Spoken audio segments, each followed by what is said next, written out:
പാലക്കാട് കർഷകൻ ആത്മഹത്യ ചെയ്തു. പുതുശ്ശേരി വടക്കേത്തറ സ്വദേശി രാധാകൃഷ്ണനാണ് മരിച്ചത്. സാമ്പത്തിക പ്രതിസന്ധിയാണ് കാരണമെന്ന് ബന്ധുക്കൾ പറയുന്നു. ഈ മാസം 5-ന് വിഷം കഴിച്ച രാധാകൃഷ്ണൻ ചികിത്സയിലായിരുന്നു.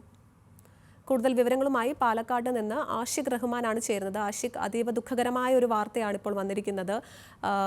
എപ്പോഴായിരുന്നു മരണം സംഭവിച്ചത്? അതുമായി ബന്ധപ്പെട്ട വിവരങ്ങൾ എന്തൊക്കെയാണ്?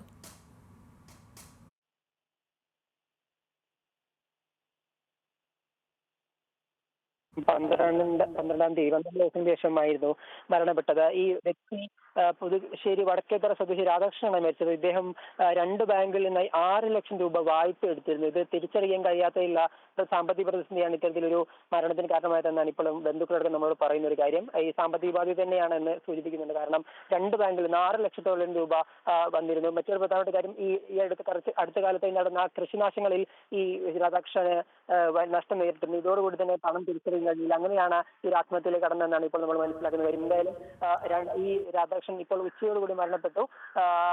ഈ ഒരു സാമ്പത്തിക പ്രതിസന്ധി തന്നെയാണെന്നാണ് ബന്ധുക്കൾ അറിയിക്കുന്നത്. ആതിര. ശരി, പാലക്കാട് കർഷകൻ വിഷം കഴിച്ച് ആത്മഹത്യ ചെയ്തു. പുതുശ്ശേരി വടക്കേത്തറ സ്വദേശി രാധാകൃഷ്ണനാണ് മരിച്ചത്. സാമ്പത്തിക പ്രതിസന്ധിയാണ് കാരണമെന്നാണ് ഇപ്പോൾ നമുക്ക് ലഭിക്കുന്ന വിവരങ്ങളുമായി നമുക്കിപ്പോൾ ഉണ്ടായിരുന്നത് പാലക്കാട് നിന്ന് ആഷിഖ്.